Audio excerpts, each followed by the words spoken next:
I stared down the street at my friend Ryan's house. There were several police cars lining both sides of the street. Some still had their lights flashing, and others were just parked with their headlights on high beam. Ryan Main had been missing for over a week. No one could find him. He was 1 year older than me. He was 17. He lived just 3 houses down, and we weren't best friends, but we hung out with the same group of kids in the neighborhood. I could recognize some of the next door neighbors standing in the driveway. I started to walk towards the house, and I could see Ryan's mom, June, crying with the police, and they were talking to her and his father. I stopped just 1 house away. I didn't want to cause a fuss. I looked to the right and saw Ronna Brady walking towards me. She was my high school crush. I'd been working as hard as I could to make her my girlfriend. I was just crazy for her. She was about 5'4", had long blonde hair. She was a little overweight, but had the deepest blue eyes I'd ever seen. And her smile was just amazing. Hi, John. Hi, Ronna. Did you hear? Hear what? They found Ryan. Where? Ronna started crying and stepped towards me, and I reached out to bring her in. She put her head on my chest, and I put my arms around her neck. I was pretty tall for my age. I was 6'2", and was about as skinny as you could get. But Ronna was the perfect size for me to hold and rub her back. What happened? She just looked at me with those blue eyes filled with tears and said, I can't say. What? I replied. I can't say. Why? It's just too much. It's just too much. You see, Ron and Ryan were the same age and lived right next door to each other growing up. They didn't have any romantic connection, but they were just best friends.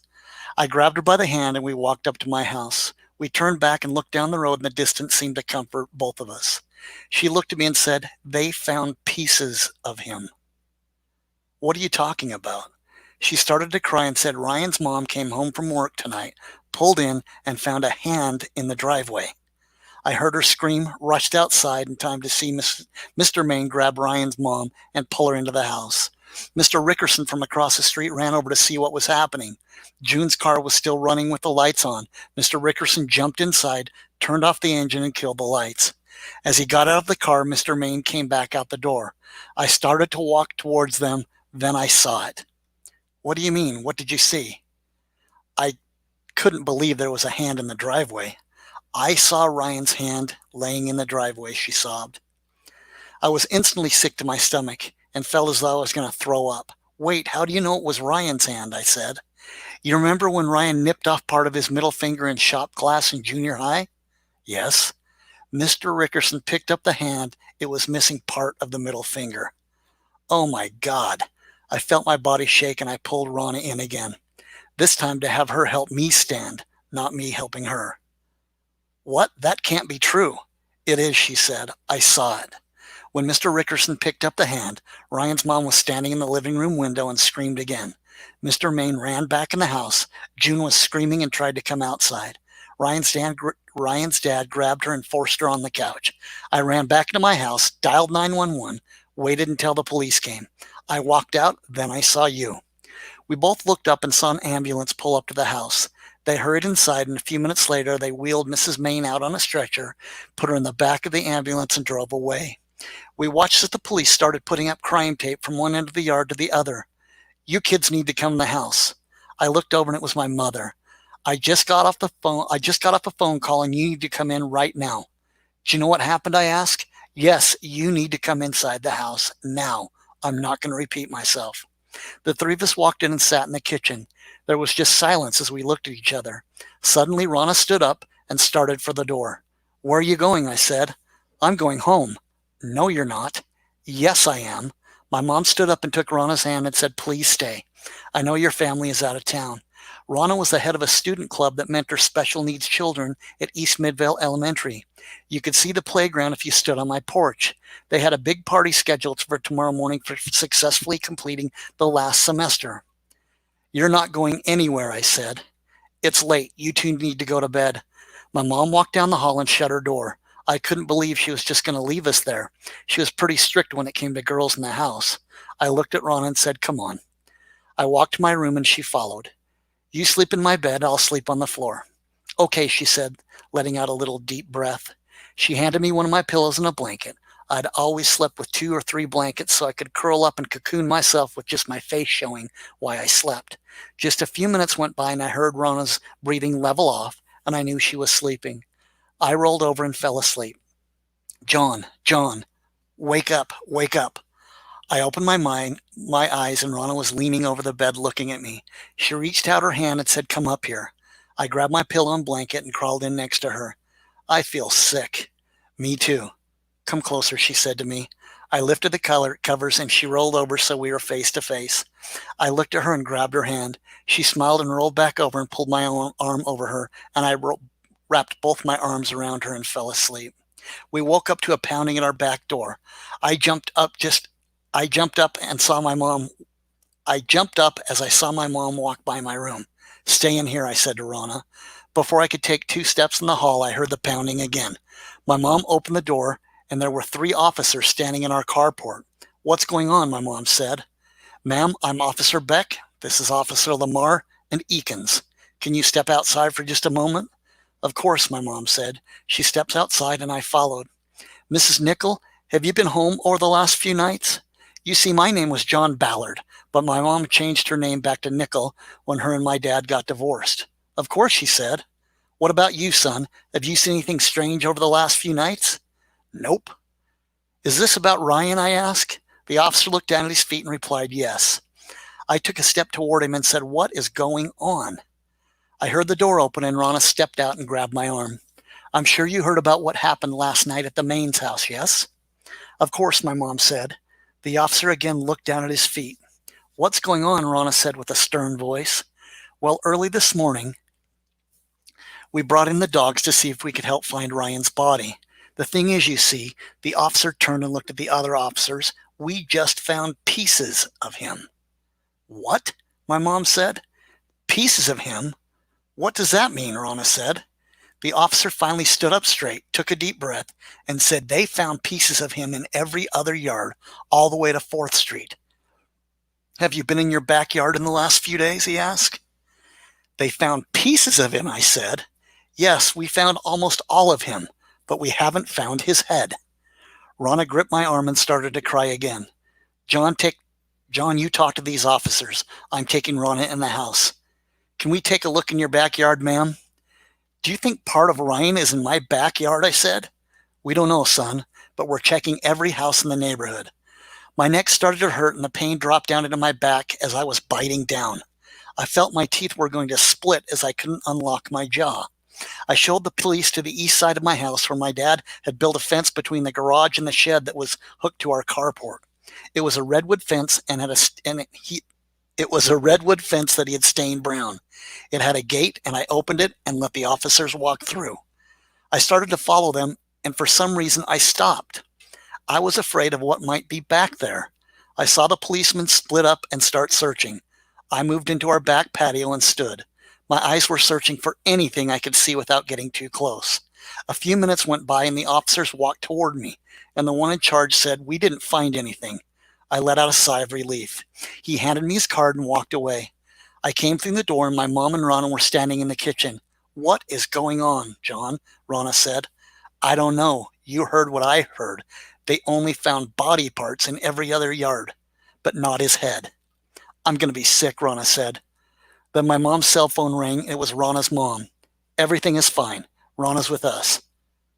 "I only know what you know." Okay, I get it. "Rana, your family's about an hour away. They've been calling your cell over and over all night. They were worried sick."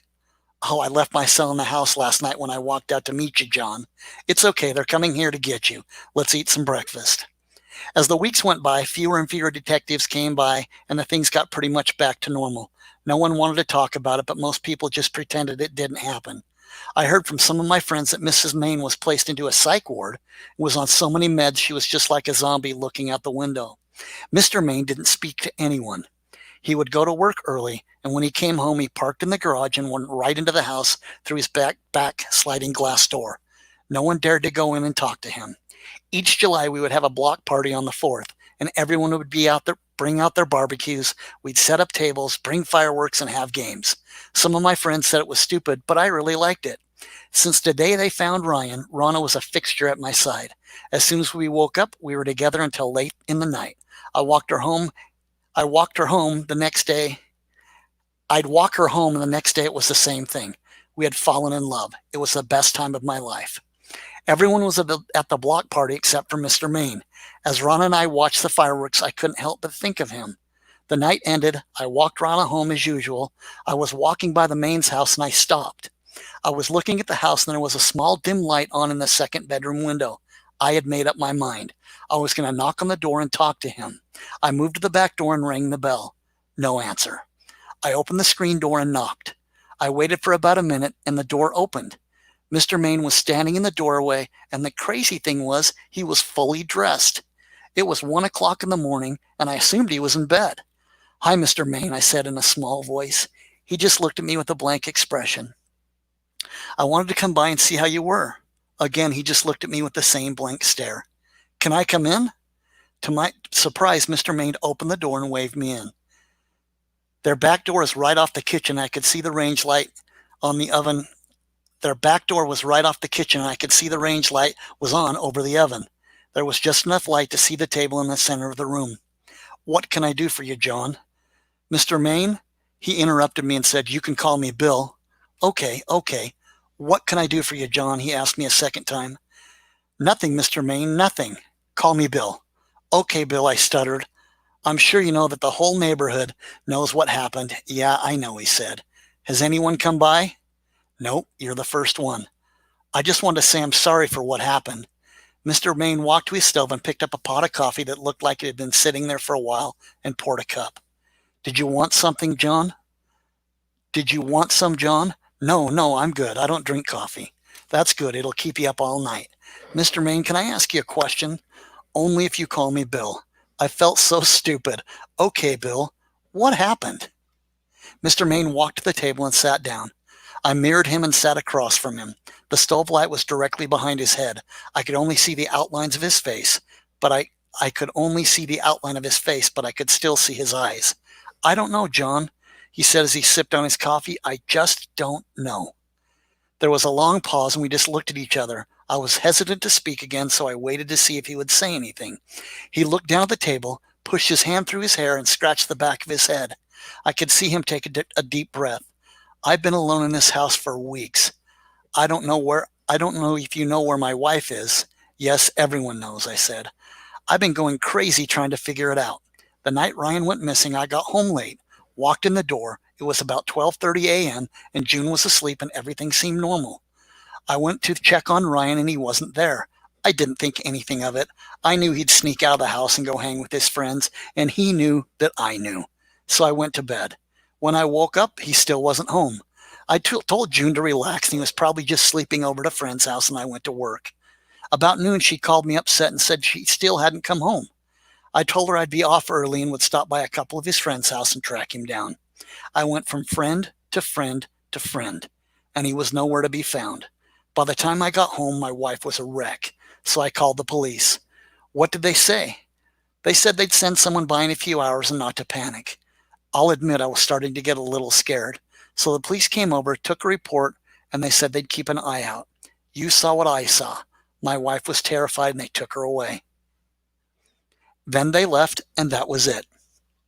Did they even look for him? I think so. I'm so sorry, Mr. Main. He just looked at me and smiled. I called them every day and they told me they were on the case. They were continuing to look and go yard by yard. But no one ever reached out to me to tell me they had found something besides what they found in each odd yard. You should try and sue the police department, I said. Why? That wouldn't bring Ryan back, and the news would be living in my front yard forever. I just wish I knew what happened. Why did they chop him up? Why every other yard? And where was his head? I looked up through the darkness and I could see tears running down Bill's face. I'm sorry, Mr. Main, I'd better go. Yes, John, you'd better. I stood up and walked to the door and opened it. Thanks for coming by, John. It means a lot. I looked at him and left. I didn't tell anyone about the visit with Mr. Main. I wanted things to go different, but it was what it was. By August 15th, the heat was unbearable. Everyone stayed inside, not only from what happened, but even being outside at night was horrible, mid-80s and 90% humidity. I liked the heat, and every night Ron and I would meet at the elementary school gate and walk to the swings and laugh and talk, and whatever else would happen, happened. My life was so good. But one night Rana didn't show up to our regular spot. I didn't know why, but I thought I would just go and wait on the swings for her. I was sitting and sort of rocking back and forth looking at the gate for her to come through, and I heard a sound.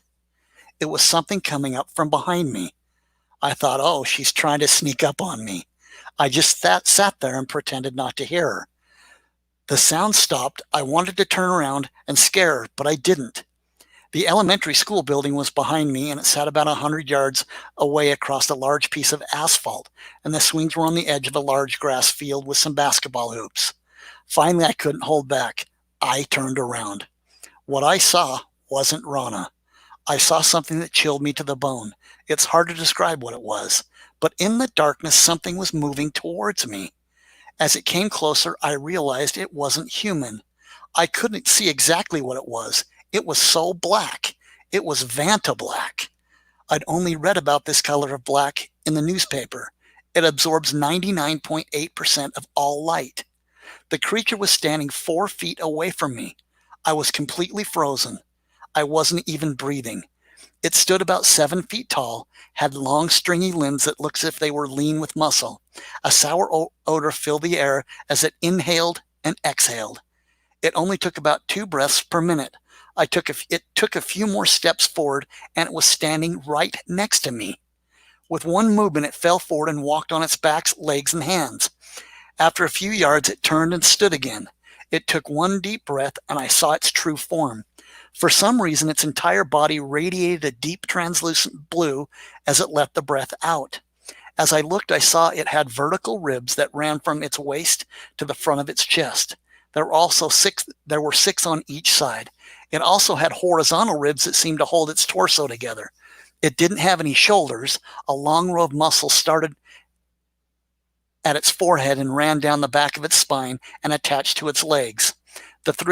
The legs had 3 joints, and all were peppered with muscle. Its arms only had 1 joint that bent almost at the wrist.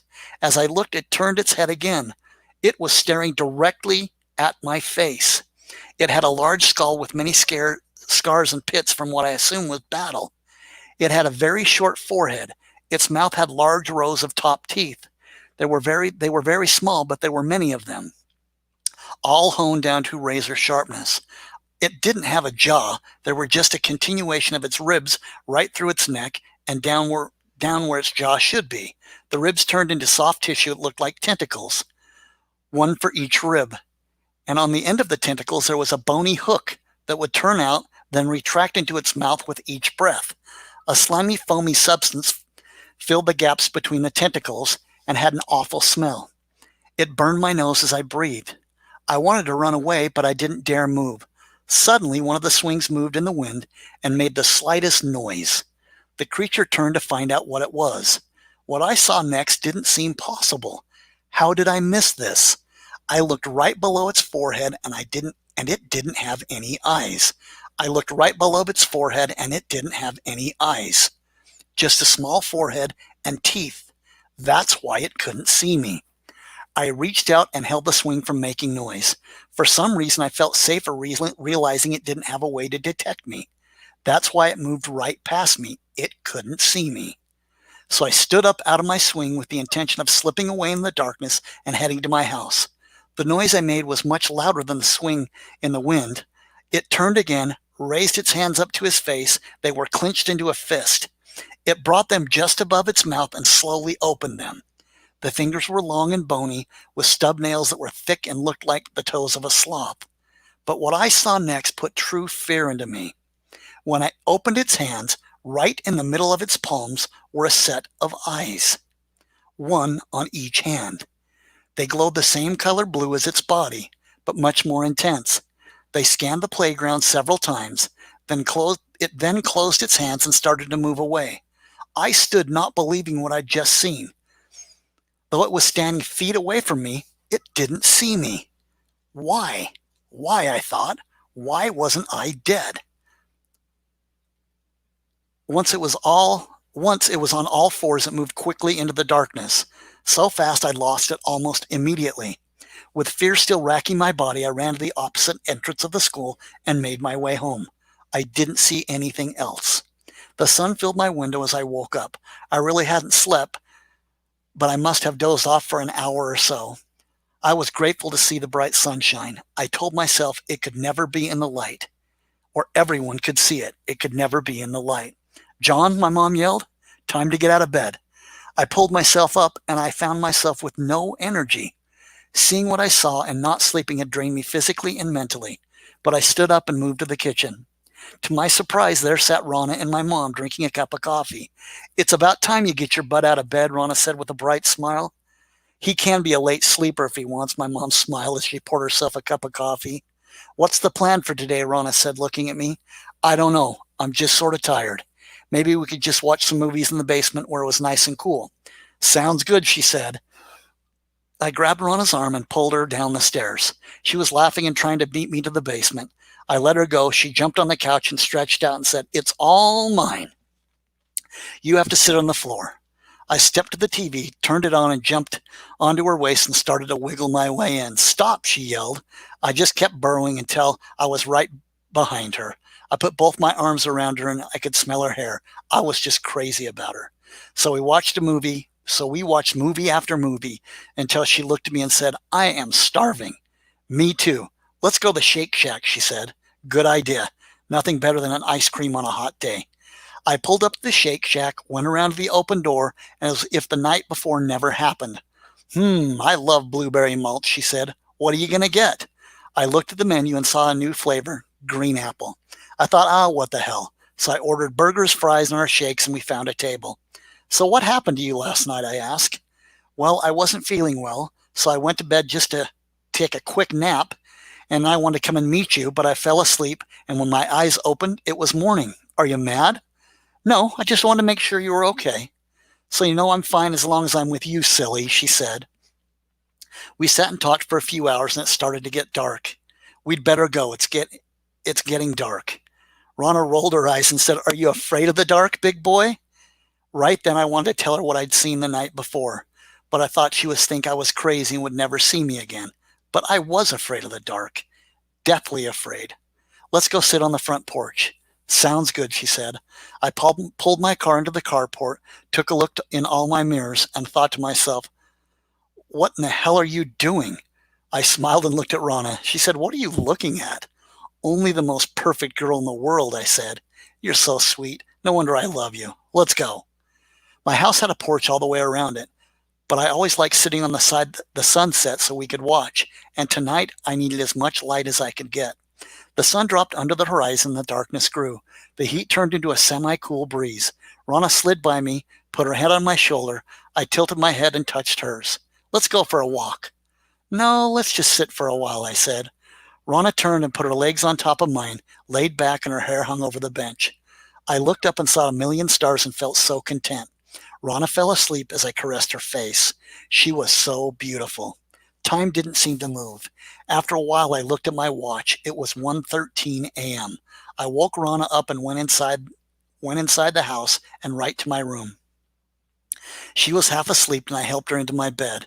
I was about to climb into bed next to her and something made me look at my window. Then I saw it. It was standing right in the middle of my driveway, just standing, not moving. It wasn't looking at me. It was just looking forward. I ducked down, afraid it would notice me. I just wanted to get in bed next to Rana and forget about what was in my driveway, but I couldn't. I peeked out again and it was gone. "Thank God," I mumbled to myself. I had to pee, so I went down the hall to the bathroom, clicked on the light. I finished and flicked the light off and walked back to my room. I saw Rana laying in my bed and something caught my eye. I looked at my window and there it was. Its hands were open and it was staring right at Rana. There was a thick syrup-like drool sliding off its face. It was locked in on her. Again, it didn't seem like it could see me. My mind struggled to figure out what to do. My right hand just reached over and turned on the light. I looked at my window and again it was gone. I pulled the covers over us and that night we slept with the lights on. I convinced Rhonda to start staying with me at night for safety purposes, and she agreed. I went and bought a small lamp, and we slept with it on every single night.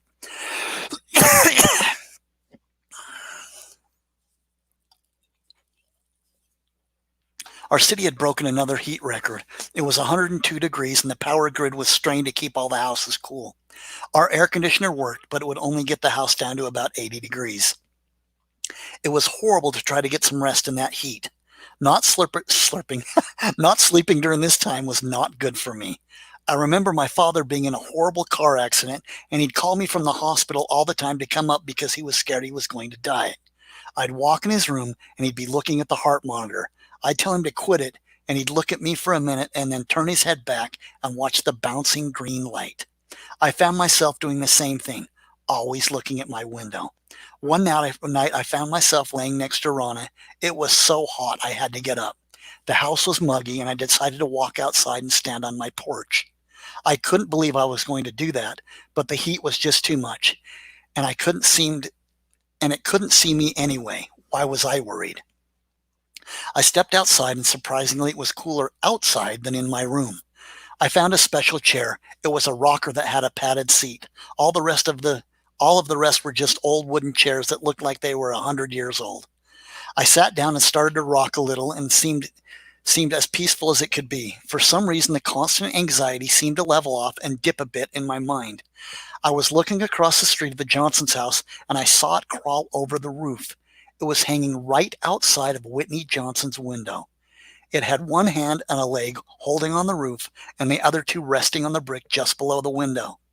How was it moving across the roof with no sound? No sound. For some reason, I wasn't scared. I knew it couldn't see me, and there was no danger to Rana or my mom. So I stopped rocking and just watched. It hung for a few minutes and pulled itself back up on the roof.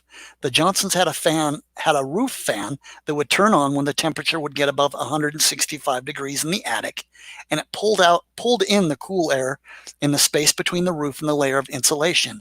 I guess it was supposed to help the house stay cool.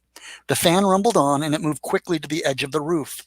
Again, it just sat there on its back legs like a dog would. I'm not sure how much time went by. I wasn't moving, and it wasn't moving. We were in perfect synchronicity. Then something happened that was totally unexpected. There was a manhole cover right in front of my house. I heard the cover slowly start to crack. I watched the cover lift into the air, and there stood another creature. It was holding the manhole cover directly above its head. It took a few steps sideways, placed the cover back like it weighed nothing. I hadn't noticed before, but I could see them as clear as day now. They weren't shadows in the night. Something had changed inside of me. It was as if we had made some type of connection. The one on the roof opened its mouth, and a low groan radiated out. The sound was so low that if I wasn't looking directly at it, I wouldn't have heard it at all. The one in the street moved right up the driveway and stood below the other one. With one small movement, they were standing together in the Johnson's driveway. Then it hit me. What if the other one could see me? What if it turned around and came right at me? I would have no time to move or get away. I would be in its clutches in less than 1 second. I don't think I'd ever been that still. I wasn't breathing. I couldn't even feel my heartbeat. My body was completely frozen. It was as if my autonomic nervous system had just stopped. I just kept staring. My eyes started to water because I was not blinking. I didn't dare rub my eyes. I watched them drop on their backs and lift themselves up onto their hands and legs and darted to the top of the street and moved right between the Kenzers and Olson's house. That part of the block ran directly behind the elementary school. I remember when I was 10 years old slipping between the same two houses to climb the fence and sleep on the grass. We'd shoot hoops in the middle of the night. I wish I were back in those days again. Mom, can I take the car? No. Why not? Baby, I have to go to the store and over to your Aunt Cheryl's to pick up some clothing. She's donating to the Salvation Army. I'll probably be there for a while, she said. She hasn't been feeling well. I just have a busy day, John. Okay, well, what if I help you do those things? Then can I take the car? Well, it would be nice to have some help, and your aunt hasn't seen you for a while. So do we have a deal, Mom? We have a deal, my mom said, smiling as she threw a pair of freshly washed undies at me. Go start the car and turn on the AC and I'll be right out, she said. I walked out to the carport and I couldn't help but look across the street and run through the events of the previous night. What are you doing? Why isn't the car started? Oh, sorry, I was just thinking about something. What were you thinking about? Oh, nothing. I need to figure out what Ron and I are going to do today. I have to call her and tell her I can't meet her until later. You know I love Rana with all my heart, right? My mom said. I know, Mom. You guys were just meant for each other, she said. And she tried to pinch me on the back of my arm. I twisted to keep her away. I love you too, Johnny boy. I know, Mom. You tell me that all the time. Well, someone's got to love you besides Rana, she said, laughing and smiling. Can you start the car before I roast to death? I slipped the keys into the ignition. The car started, the AC kicked in, and we were off. What's wrong with Aunt Cheryl? I don't know, she said. She said she's been I don't know. She's just been saying she's dizzy all the time and forgets things. Is she going to be all right? I said. I'm sure she is. She's always been a drama queen. We pulled up to the Harmon's grocery store and got out and walked in. It was so nice. As soon as the electric doors opened, there was always a rush of ice cold air that blows right through you as you step into the store. Well, what do we need? I asked my mom. We need cleaning supplies, paper towels, toothpaste, and some ice cream for your aunt. Why don't you get the paper towels and toothpaste, and we'll meet on the ice cream aisle. I'll let you decide what flavor we take to your aunt. Okay, I'll see you there, I said with a grin. I picked up the paper towels and headed toward the toothpaste aisle. I was standing in front of all the different brands and thought, I'm going to try something new. My mom would always buy Colgate, something to do with the American Dental Society. I looked up and down the shelves. My eyes caught a package that said it tasted like cookie dough. I smiled and thought to myself, doesn't this go against every reason we brush our teeth? I picked it up and headed toward the frozen section. I was on aisle 4 and the frozen section was on aisle 21. As I walked down the back of the store, I noticed a small group of people standing in front of the butcher's department. As I got closer, I recognized my friend's dad, Leo Carter. Mr. Carter had been the manager of Harmon since I was just a little boy. As I got closer, Mr. Carter noticed me and said, Hi, John. Hi, Mr. Carter. What happened? I asked. Well, I don't know. I came in this morning, walked in the freezer, and it wasn't working like it should. The freezer ran half the length of the store. It should be about 37 degrees, and it's 44, Mr. Carter said. I don't want all the stuff inside to go bad, so there's a guy in there fixing it. I stepped around Mr. Carter to get a look, and one of the doors opened, and a horrible smell filled the air. Everyone pulled their shirts up over their face and moved away. The repairman pulled down his mask and said, It's a fan problem. There are 3 6-foot exhaust fans on the top of the roof, and one had stopped turning. Looks like the motor had burned out. That's why you're up a few degrees, he said. What's that smell? Mr. Carter asked. It doesn't smell like rotten meat. We're sitting at 44, not high enough to have the meat or milk go bad overnight. Well, I don't know what it is, the repairman said, but I knew what that smell was. The repairman moved down the aisle and Mr. Carter followed him to see how long it would take to fix the fan. I moved inside the cooler and looked around. Everything seemed normal. I walked clear to the far end and the smell grew worse. I walked around a pallet of milk and there it was. A large pool of the same slimy substance that I saw in the creature's mouth. One of them had been in this freezer.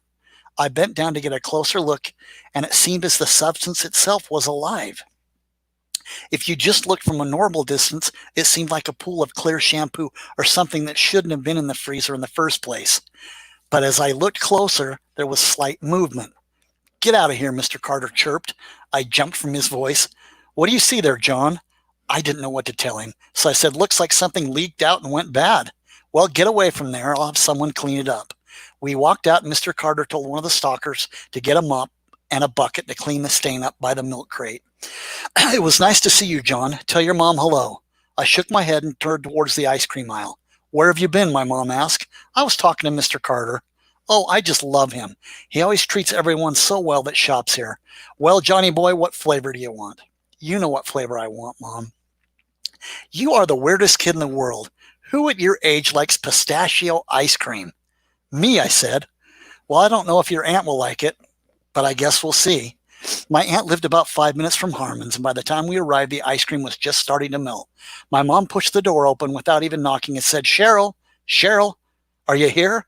My aunt walked around the corner, and hugged my mom, and then she saw me and raised her hand and walked up to me and grabbed my face. "Oh, I'm glad to see you, John. You never come and see me anymore," she kissed my face. "I know, I know. I need to come and see you more often, huh?" "But I have a treat for you," I said. "Oh yeah? What's that?" I reached into the Harmon sack and pulled out the ice cream. "It's pistachio," I said. She smiled at me and said, "Did you buy this for me or you?" "It's for you. It's for you," I screamed. I saw my aunt look at my mom and raised her eyebrows, pursed her lips together, and rolled her eyes. "Fine. It's my favorite. You got me." "You know you can never lie to your aunt." She grabbed my arm and gave me a little shake. "Go get the bowls and let's eat up." I put the bowls on the table. My mom dished up the ice cream. It tasted so good. My mom and Aunt Cheryl started talking, and I started to think about what I had just seen in the store. It must have climbed on the roof, stopped the fan to get into the cooler. But why? Why did it get in, and why did it not eat or take anything? "Let's go," my mom said. "What? Why so soon?" "I'm just not feeling well, John," my aunt said. "Come see me again. I'll be feeling better soon." "Okay, I'll see you later." We left and got into the car, and I started driving back home. "Is Aunt Cheryl okay?" "I don't know." "What did she tell you?" "She told me she doesn't remember things that happened to her." "What are you going to do for her?" I said. "I'm going to take her to the psychiatrist." "Don't you worry. I'll take good care of her." "Can we hurry?" "Why?" "I'm going to pick up Rana for a movie tonight, and I want to pick her up early." "Why? What's the plan?" my mom said with a smirky smile on her face. "You don't worry about that, Mom." The night started to fall, and when I saw Rana standing in her driveway waiting, the night started to fall when I saw Rana standing in her driveway waiting for me. I pulled up, she grabbed the door handle, jumped in, and gave me a huge kiss. "What was that for?" "Just because I love you. But I have something to tell you." "What?" "We can't go out tonight." "Why?" "Well, my friends called and we're going to hang out and have some girl talk and sleep out on my trampoline. I hope you understand, Johnny boy," she said, looking at me, biting her lip. I just rolled my eyes and shook my head. "Just love me," she said. She gave me a quick kiss, opened the car door, and waved as she ran into her house. I pulled away and drove up the street. "Wow, that was the quickest date in history," my mom said.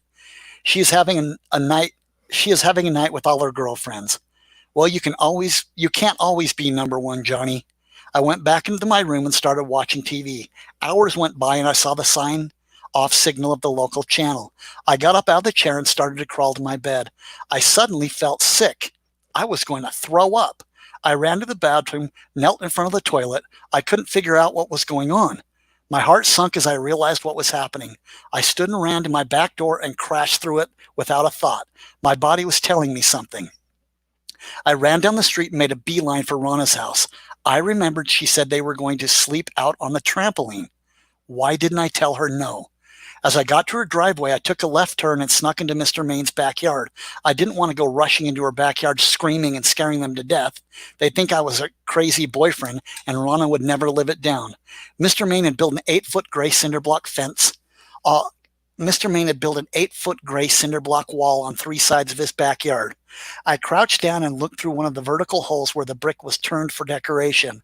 I closed my eyes because I knew what I'd see.